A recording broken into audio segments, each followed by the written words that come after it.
Meanings, types of meanings. Linguistics की दुनिया में सफर करें तो लिंग्विस्टिक्स से लगता है कि स्टडी ऑफ लैंग्वेज, और उसमें फिर हम आगे जाएंगे तो आपको मिलेगी सिमेंटिक्स। सिमेंटिक्स में जाएंगे तो वहां आपको मिलेगा कि इसकी डेफिनेशन होती है the study of meaning is called semantics. तो अब हम बात करेंगे कि ये मीनिंग्स क्या होते हैं, और मीनिंग्स की दुनिया में आप जाते हैं तो हमें पता लगता है कि ये मीनिंग एक तरह के नहीं होते, इसकी कुछ टाइप्स होती हैं। और मीनिंग्स किसी भी चीज जो इस टाइम और स्पेस में चीज एग्जिस्ट करती है उसका जो फंक्शन होता है उसको मीनिंग कहते हैं। ये मीनिंग्स असल में होते हैं। फिर अगर आप मीनिंग ऑफ मीनिंग की बात करें तो वो कॉन्टेक्स्ट में जो मीनिंग होते हैं वो रियल मीनिंग होते हैं। तो आज मैं आपसे बात करूंगा 7 टाइप्स ऑफ मीनिंग में। तो अगर आप मेरे चैनल पर नए हैं तो उसको सब्सक्राइब करें और साथ लगे बेल आइकन को दबा दें ताकि आने वाली वीडियोस आपको मिलती जाए। तो आइए जानते हैं 7 टाइप्स ऑफ मीनिंग्स को। मैं हूं professor Mumtaz Ali from university of Chakwal. तो सबसे पहले जो हमें मीनिंग मिलेंगे उनको हम कहते हैं objective meaning, conceptual meaning, denotative meaning, literal meaning, logical, cognitive meaning, और इनका एक और नाम भी होता है डिक्शनरी मीनिंग। और इनके लिए कोर मीनिंग जो होता है ये वो मीनिंग होते हैं जो आपके डायरेक्ट मीनिंग होते हैं। ये फंक्शन ऑफ लैंग्वेज के लिए एम होते हैं, ये बेस होते हैं बाकी तमाम मीनिंग्स की। आप डिक्शनरी के अंदर जितने भी डायरेक्ट मीनिंग्स देखते हैं उन सब को हम कंसेप्चुअल मीनिंग्स कहते हैं, और जो मैंने आपको नाम बताए हैं वो सारे इसी एक के नाम है। इसके बाद आपके पास आ जाएंगे जिसे आप कहते हैं एसोसिएटिव मीनिंग। तो एसोसिएटिव मीनिंग्स वो मीनिंग्स होते हैं जो हम इनको कनोटेटिव मीनिंग्स भी कहेंगे, और ये सिंबॉलिक मीनिंग्स होते हैं। यानी हम लफ्जों के साथ जो मीनिंग्स अपनी तरफ से अटैच करते हैं उनको कहा जाता है कि ये आपके एसोसिएटिव मीनिंग्स हैं, या ये आपके कनोटेटिव मीनिंग्स हैं, या ये आपके सिंबॉलिक मीनिंग्स हैं। और ये कंपैरेटिवली अनस्टेबल होते हैं, ये चेंज होते रहते होते हैं, ये ओपन एंडेड होते हैं, ये वेरिएबल होते हैं एज के हिसाब से, कल्चर के हिसाब से, सिस्टम के हिसाब से, इस्तेमाल के हिसाब से। आप इनको आप ऐसे नहीं कह सकते कि ये कोई पक्के ही ऐसे इनके रूल्स होते हैं। अब लफ्जों को जो मीनिंग्स देते हैं वो इसके सिंबॉलिक मीनिंग में ये एसोसिएटिव या कनोटेटिव मीनिंग्स होते हैं।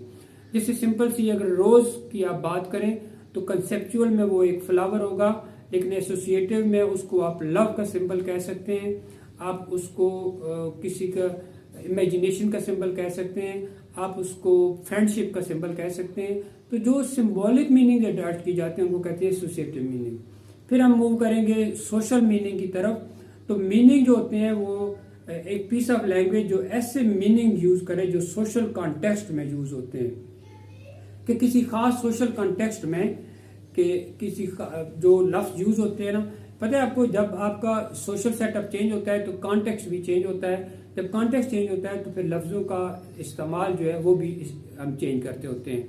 जैसे हमारे सोशल सेटअप में हम फादर कहते हैं, पापा कहते हैं, ओल्ड बॉय कहा जाता है, तो अब ये इसको बाबा भी कहा जाता है। अब सोशल सेटअप में जो चीजें होती हैं वो सोशली आप चीजों को कैसे मतलब लेते हैं, यानी एक टेक्स्ट का जो डिकोडिंग होती है, यानी जो उसका स्टाइलिस्टिक्स और अदर जितनी भी वेरिएशंस हैं, जब आप लैंग्वेज की स्टाइलिस्टिक्स समझेंगे कि कैसे लफ्ज को यूज किया जा रहा है, स्टाइल कैसा यूज हुआ है, तो जब आप वो चीजें इस्तेमाल करते हैं तो इसका मतलब होता है कि ये आपका सोशल मीनिंग है। ये डायलैक्ट पे डिपेंड करता है, ये यूज पे डिपेंड करता है कि कैसे किसी लफ्ज को यूज किया जा रहा है।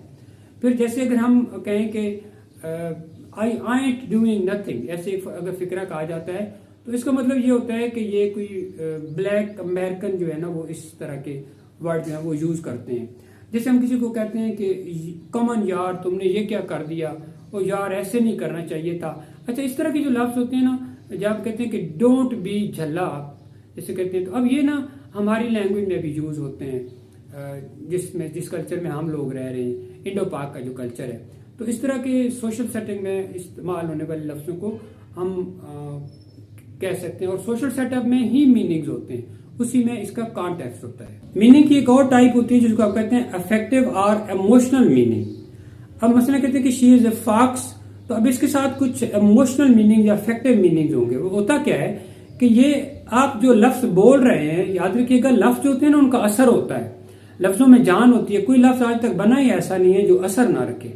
तो आपके जो लफ्जों का अफेक्ट होता है, असर होता है, वो सुनने वाले पर या रीडर पर क्या असर डालता है, सुनने उस पर, इसको कहते हैं कि ये अफेक्टिव मीनिंग है या इमोशनल मीनिंग इनको कहा जाता है।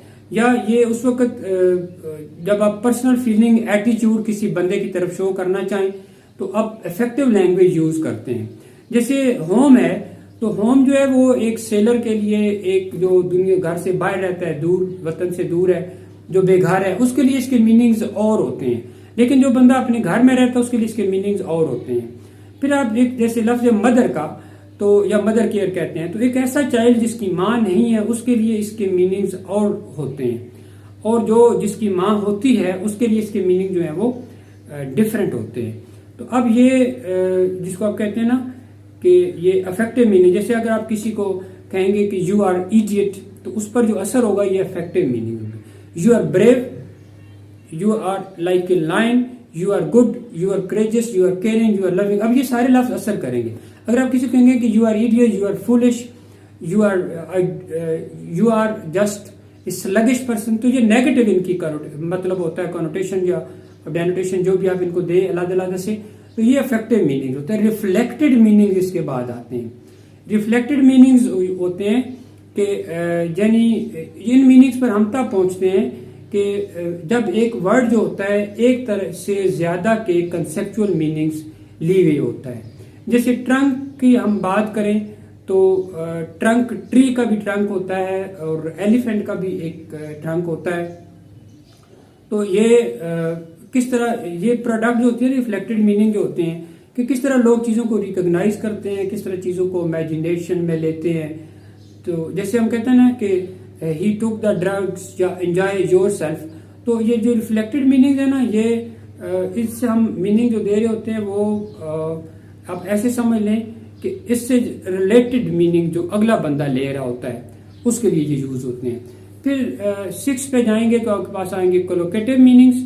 तो कोलोकेटिव मीनिंग्स होते हैं कि ये एसोसिएटिव मीनिंग्स होते हैं, जो वर्ड्स को मिलते हैं, जो उससे दूसरे मिले जुले वर्ड्स होते हैं। जैसे इनके बारे में आप ये कह सकते हैं कि it is the association a word gets because of the meanings of words which tend to occur in its linguistic context. जैसे फास्ट एक वर्ड है, तो fast reading, fast friend, fast colour, fast road, fast car, ये भी हो सकते हैं।